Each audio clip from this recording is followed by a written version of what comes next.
custom hunt down knife, Miami Gun Show.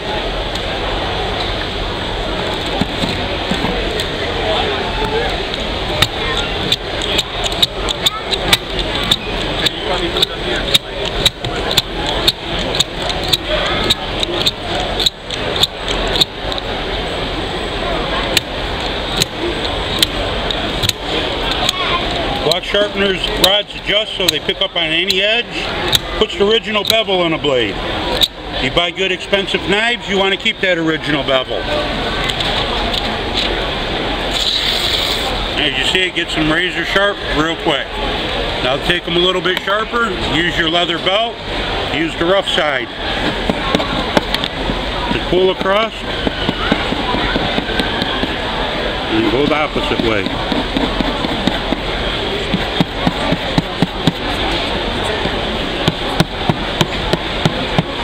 Once you start using leather, you'll do it all the time.